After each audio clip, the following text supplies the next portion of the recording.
This here is the Sawmill in Immersive Engineering, and I'm going to show you how to build, make, and use it.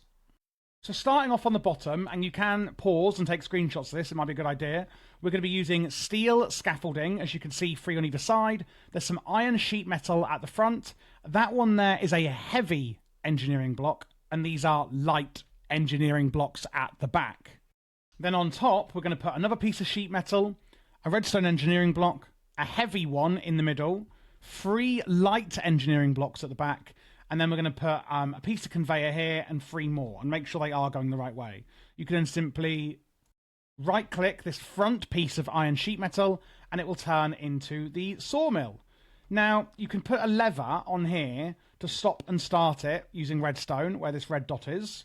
You can add maybe an extracting conveyor or any other way of inputting items into it, onto the conveyor on the left.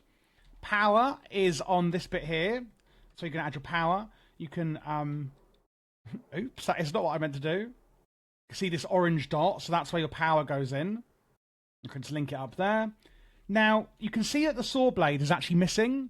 So if I put through some oak, let's put through some oak logs, you can see they're going to go through and they're going to get turned into stripped logs, and they're just going to fall off the end of the conveyor. So you will need to put a chest or something at the end, and they'll automatically go into it.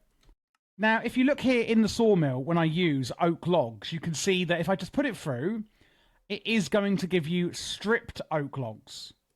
If I want to put stripped oak logs through it and get oak planks, for example, and you could do the same with doors, stairs, you can make things back into planks of it.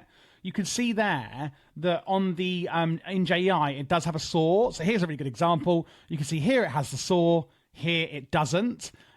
Basically, you need to add a saw blade in to actually saw. Otherwise, it'll just strip them. And that is a saw blade here. You can simply, very easily, just go on and right-click it in. And it is very, very loud. It's actually horrific how loud that is. And then we can just get our oak logs, and they're going to get stripped and then sawed up into planks. And this front bit is where the sawdust comes out, as you can see here. It's very immersive. It's awesome. We're getting sawdust out the front, and we're getting loads of our planks. It's a great way of automating your wood production in immersive engineering. Do check out this playlist here, because I've done all the multi-blocks that you may need to know about.